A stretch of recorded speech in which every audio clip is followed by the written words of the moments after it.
আমার প্রিয়জনেরা, প্রভু যীশু খ্রিস্টর নামে সকলকে আমি জানাচ্ছি অভিনন্দন। আজকে আমরা নতুন মাসের প্রথম দিনে চলে এসেছি।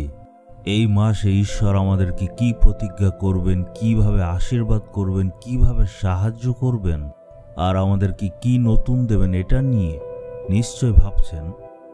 আমরা দেখব যোহন 20 অধ্যায়ের 19 পদ।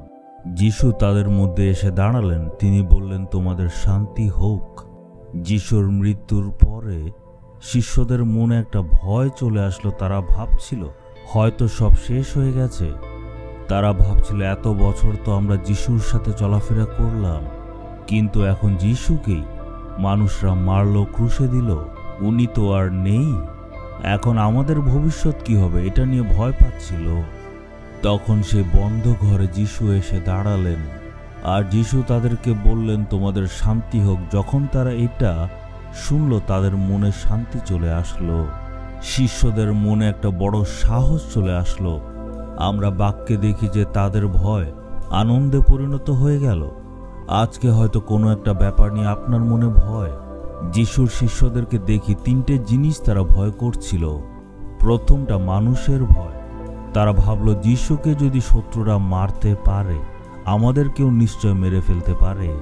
বাক্যে বলছে মানুষকে ভয় করলে ওরা আপনাকে বিপদে ফেলবে। অনেক সময় আমরা নিজেদের পরিবারের লোকদেরই অনেক ভয় করে। আমরা ভাবি তারা কি বলবে। তাদের চেহারা দেখলেই খুব ভয় লেগে যায়। তাদের কথা এত কঠোর যে ভয় মনে চলে আসে। বা কর্মস্থানে যারা আপনার থেকে উঁচু পদে আছে, তাদের প্রতি ভয় থাকে, তারা যদি কোনো ক্ষতি করে দেয়, বা হয়তো কেউ আপনার বিরুদ্ধে ষড়যন্ত্র করছে, বা হয়তো আপনি যেখানে ব্যবসা করছেন সেখানের মানুষরা এসে আপনাকে ধমকাচ্ছে, আর এই জন্য আপনার মনে মানুষের প্রতি অনেক ভয় আছে। আপনি চিন্তা করবেন না, প্রভু সব পাল্টে দেবেন। দ্বিতীয়, মৃত্যুর ভয়। শিষ্যরা ভাবছিল যিশুকে মারার পর আমাদেরকেও মেরে ফেলবে। আপনিও মৃত্যুকে ভয় করেন? আমি অনেক ভয়ঙ্কর অসুস্থতার মধ্যে দিয়ে যাচ্ছি। সবাই বলছে আমি আর বেশি দিন বাঁচব না, কিন্তু আজকে ঈশ্বর আপনাকে বলছেন আমি শান্তি দেব। প্রভু যিশু আপনাকে আজকে বলছেন, আমি শয়তানকে আর মৃত্যুকে হারিয়েছি, তাই তুমি কখনো আর মৃত্যুকে ভয় করবে না। আর তৃতীয় ভয় যেটা ছিল, সেটা ভবিষ্যৎ নিয়ে ভয়। তাদের মনে একটা ভয় ছিল। এতদিন তো যিশু দেখভাল করেছেন, যিশু তাদের জীবনে কত অলৌকিক কাজ করেছেন। তারা সম্পূর্ণভাবে যিশুর উপর নির্ভরশীল ছিল। আমরা আমাদের কাজকর্ম ছেড়ে দিয়েছি আর যিশুকে অনুসরণ করেছি। এখন যিশুই তো মারা গেছেন, এখন আমাদের ভবিষ্যতের কি হবে, এটা নিয়ে ভয় ছিল। আপনার জীবনে এমন অনেকটা ভয় আছে। আমার সন্তানদের পড়াশোনার কি হবে, আমি কি কাজ পাবো, আমার অর্থনৈতিক অবস্থা খারাপ, কি যে হবে, তার মানে ভবিষ্যৎ নিয়ে ভয়। তাই আজকে আপনি ভবিষ্যৎ নিয়ে খুবই চিন্তিত। যিশু বলছে আমি মারা গেছি কিন্তু এখনো জীবিত, চিন্তা করবে না। একটা কাজ গেলে আরেকটা কাজ আসবে, একটা রাস্তা বন্ধ হলে আরেকটা রাস্তা ঈশ্বর নিশ্চয় খুলে দেবেন। আজকে প্রভু আপনাকে বলছেন, তোমার ভবিষ্যৎ তো আমারই হাতে, আমি তোমাকে চালাবো। আমরা দেখতে পাই শিষ্যরা খুব ভয়ের মধ্যে ছিল, কিন্তু যিশু তাদের মধ্যে এসে দাঁড়ালেন। তাদের বললেন যে তোমরা ভয় করবে না, কারণ আমি তোমাদের শান্তি দেব।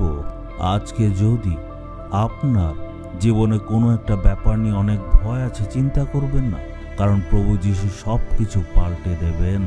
আপনার মনে ঐশ্বরিক শান্তি আসবে। আপনি অনুভব করবেন যে জীবিত যিশু আছেন। প্রার্থনা করতে হবে।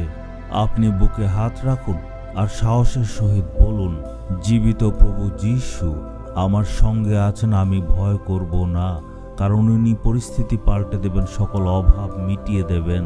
যিশু আমার সঙ্গে সঙ্গে আছেন। মনে বিশ্বাস রেখে প্রার্থনা করলে এক্ষুনি অলৌকিক কাজ দেখবেন। হে পিতা, আজকে যারা এই ভিডিও দেখছে তাদের জীবনে অনেক দুঃখ কষ্ট আছে, আর তাই তারা অনেক ভয়ের মধ্যে এখন আছে। আজকে যাতে জীবিত প্রভু যিশুর সামর্থ্য তাদের জীবনে আসে। আজকে সেই নাসারথীয় যিশুর নামে যাতে তাদের মনের থেকে যত রকম ভয় আছে, মৃত্যুর, মানুষের বা ভবিষ্যতের ভয় যাতে দূর হয়ে যায়।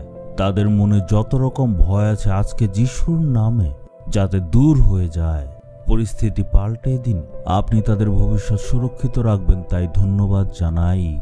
আজ থেকে যাতে একটা আশ্চর্য পরিবর্তন হয়। আজকে যিশুর নামে তাদেরকে অর্পণ করে প্রার্থনা করি, তাদের যাতে শান্তি হয়। প্রভু যিশুর নামে প্রার্থনা চাইলাম, আমেন, আমেন।